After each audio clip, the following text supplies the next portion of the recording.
It only took them 38 years, but Zelda is finally getting to be the star of her very own legend. Sure, she's had cameos as a badass in a bunch of the games in the series that she lends her name to, but The Legend of Zelda Echoes of Wisdom is the first time that she is the leading protagonist. It's also the first time really that hitting things with a sword or boomerang won't be your first instinct when playing, and the blend of creative puzzle solving at the heart of this game is a thoroughly refreshing change of pace. Hyrule is, of course, once again thrown into complete chaos as a malevolent force reveals itself. Dark and star-filled rifts are spreading across the land, consuming the landscape, buildings and villages, and even the people of the world. Some of these are then actually replaced by shadowy doppelgangers, including Zelda's father, the king, who goes on to sentence her to death, which isn't a particularly fatherly thing, and surely some of the castle's guards would have objected to such a dramatic change of tone from their leader, but that's kind of by the by. Our hands-on time with Echoes of Wisdom starts with Zelda locked up in a prison cell with only a mysterious new sprite named Tri for company. Gifting Zelda the Tri-Rod, we are quickly introduced to one of the most fundamental new ideas in this game: echoes. The Tri-Rod allows Zelda to copy and then recall all manner of objects that she comes across on her adventures, from tables and crates to rocks, pots, trees, signs, trampolines and even beds, which is pretty handy if she needs a quick restorative nap. Right from the off, they lend a huge amount of playfulness to the puzzle solving in the world, whether it's creating steps to get up to a ledge, summoning pots to throw as a sound distraction or to hop in and hide, and layering trees and beds to make walkways, and so much more beyond this as well. It's such a simple delight to use this ability as you're getting around, and in a similar fashion to Tears of the Kingdom, Nintendo really leans into enabling player creativity when applying logic to overcome different scenarios. Do you, for example, drop a heavy block to smash boxes, or would you rather set them on fire? The only real limitation that you have is that Tri can only provide so many pips of summoning power, with the oldest echo then disappearing if you summon something new or something that costs more energy. You can of course manually dispel the most recent echo or all of them together as well if you just need to get a fresh start. But conjuring a bunch of flowers out of thin air isn't exactly the most useful way of fighting enemies, so how does Zelda go about tackling the army of beasties that now roam across Hyrule? Does she bob them on their bonts with the wand? Far from it. Hers is a more intellectual approach, shall we say. Yes, you can pick up rocks and items and throw them at enemies, and that will damage them, and that is the first thing that you have to do in order to defeat your first enemy.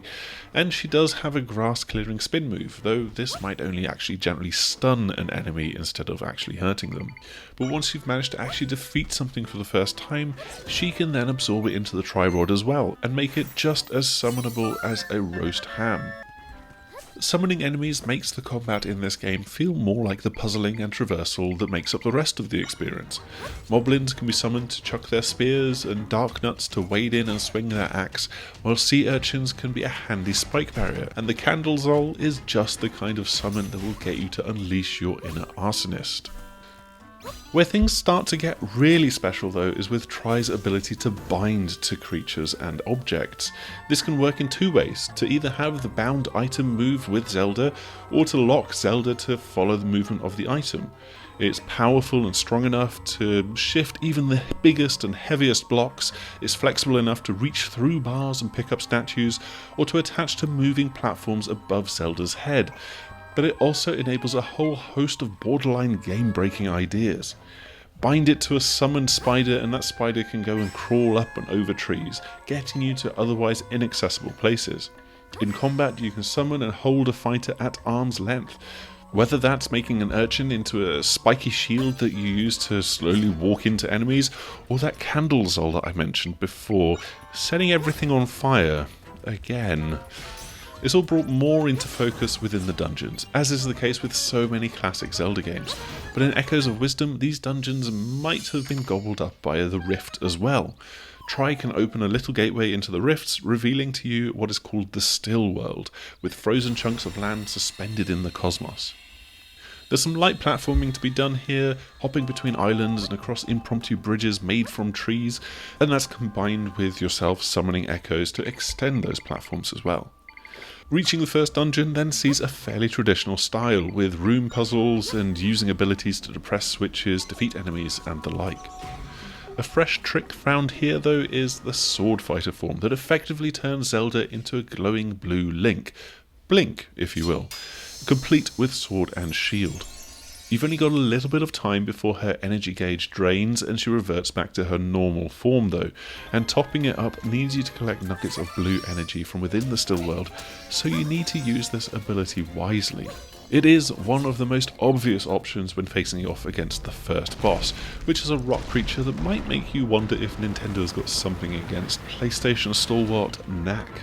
But since Sword Fighter form can only be used very sparingly, it's a fight that's really all about putting your echoes to best use in order to get them to hit a weak spot and then attack heavily during a damage phase. As straightforward as that might sound, there's plenty of different ways to actually go about doing this, and lots of different summons that can be useful. All of this is rendered in that wonderful style of the Link's Awakening remake from a few years ago.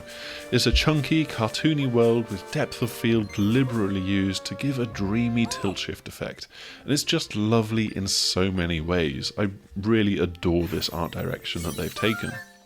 However, unfortunately, just as Link's Awakening had some frame rate struggles and hiccups, I fear that the added burden of spawning items on the fly and having the potential consequences of that, namely lots of fire, does seem to give this game a stuttery frame rate as well.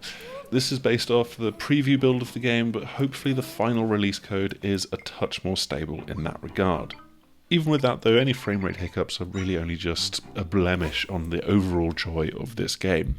And it's all adding up to the Legend of Zelda Echoes of Wisdom being a wonderful surprise for the tail end of the Nintendo Switch generation. It's a game that is full of charm, it enables player creativity, and it's just a quirky, playful delight. We've really only been able to scratch the surface of this opening of the game, but there's so many things still to explore once we get our hands on with the full release, from making smoothies to Dampe, the engineer of automatons that was revealed in a recent trailer, and we're really keen to explore those ideas. Thankfully, there isn't that long to wait though, because Echoes of Wisdom launches on Nintendo Switch on the 26th of September in just a few weeks' time.